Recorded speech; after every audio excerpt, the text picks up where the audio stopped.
একটি রাজনৈতিক দল আমি দেখলাম, এটা আমার কাছে বিস্ময় লেগেছে, যে দেশপ্রেমিক তারা আর সেনাবাহিনী দেশপ্রেমিক নিঃসন্দেহে, কারণ তাদের পূর্বসূরীরা এই বাংলাদেশ নির্মাণে জীবন বাজি রেখে যুদ্ধ করেছে, তারাই স্বাধীনতার ঘোষণা দিয়েছে। মেজর জিয়াউর রহমান অন্যতম একজন সেই সেক্টর কমান্ডার যিনি স্বাধীনতার ঘোষণা দিয়েছেন। আরো মেজররা যারা ছিলেন সেক্টর কমান্ডার সেই সময়, পরে তারা অনেকে জেনারেল হয়েছে, আপনার অনেকেই এর মধ্যে রয়েছে। পরবর্তী পর্যায়ে আমরা দেখেছি জনগণ যখন অত্যাচারিত হয়েছে, সেনাবাহিনী জনগণের পক্ষে অবস্থান করেছে। এমনকি 24-এর যে গণ অভ্যুত্থান, সেখানেও একটি উজ্জ্বল ভূমিকা রেখেছে। আমি সেই রাজনৈতিক দলকে বলতে চাই, ইসলামপন্থী সেই রাজনৈতিক দল, যে আপনাদের 71-এর ভূমিকা কি ছিল? আপনারা কোন সেক্টরে যুদ্ধ করেছেন? আপনারা কোন সেক্টর কমান্ডারের আন্ডারে যুদ্ধ করেছেন? বাংলাদেশে কেউ দেশপ্রেমিক নেই, শুধু একটি রাজনৈতিক দল দেশপ্রেমিক। এই ধরনের বিভ্রান্তির আমরা তৈরি করলে মানুষ হাসবে, মানুষ হাসি ছাড়া আর কিছু নেই।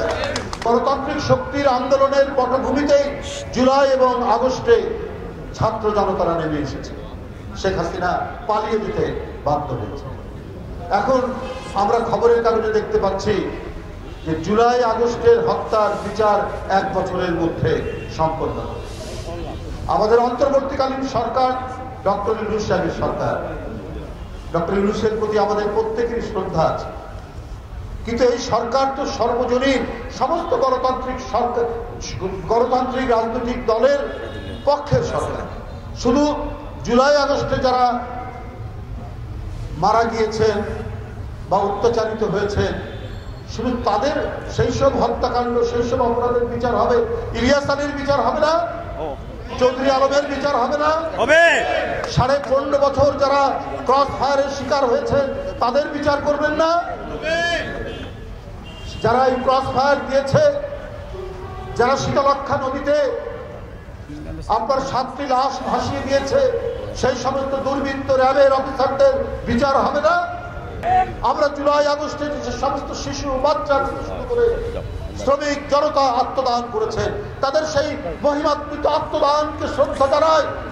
তাদের যেমন বিচার হতে হবে, ঠিক তেমনি 15.5 বছর গণতন্ত্রকে উদ্ধারের জন্য যারা অকাতরে জীবন দিয়েছেন, যারা নিরুদ্দেশ হয়ে গিয়েছেন, তাদের কেন বিচার হবে?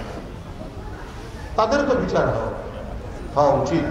স্বাধীনতার ঘোষক শহীদ জিয়ার কথা বলা হয়েছে, কিন্তু মুক্তিযুদ্ধের যে স্বাধীনতার ঘোষণা থেকে মুক্তিযুদ্ধে এখানে একটা অধ্যায় রাখা হলো না কেন? এখানে তো জিয়াউর রহমান তো শুধু মুক্তি মানে স্বাধীনতার ঘোষণা দিয়েই ক্ষান্ত হননি, সাথে সাথে পাকিস্তানিদের বিরুদ্ধে লড়াই করেছেন এবং পাকিস্তানি কর্নেল জানজুয়াকে হত্যা করে সেখানে একটি যুদ্ধ হয়েছে, সেই যুদ্ধের নেতৃত্ব দিয়েছে। তাদের সাথে একটা ইতিহাস জড়িত আছে। তাহলে 3, 4, 5, 6, 7 এই বইয়ে মুক্তিযুদ্ধের একটা অধ্যায় থাকবে না কেন? আমি সেটার সাথে যারা প্রবাসী সরকার হয়েছিলেন তাজউদ্দিন আহমেদের নেতৃত্বে সেটার সাথে সেটাও থাকতে পারে, কিন্তু মুক্তিযুদ্ধের তো একটা অধ্যায় থাকতে হবে। যতটুকু কাজ করেছেন ধন্যবাদ জানাই, কিন্তু অসম্পূর্ণ থাকবে কেন? মুক্তিযুদ্ধ তো একটা বড় ধরনের ঘটনা এবং যুদ্ধ শুরু হলো 9 মাস, এর তো একটা অধ্যায় থাকতে হবে, সেই অধ্যায় রাখা হয়নি। তা আমি সরকারকে অনুরোধ করব, ইতিহাস, স্বাধীনতা যুদ্ধ, স্বাধীনতা সংগ্রাম নিয়ে আপনার পূর্ণাঙ্গ ইতিহাস হওয়া উচিত।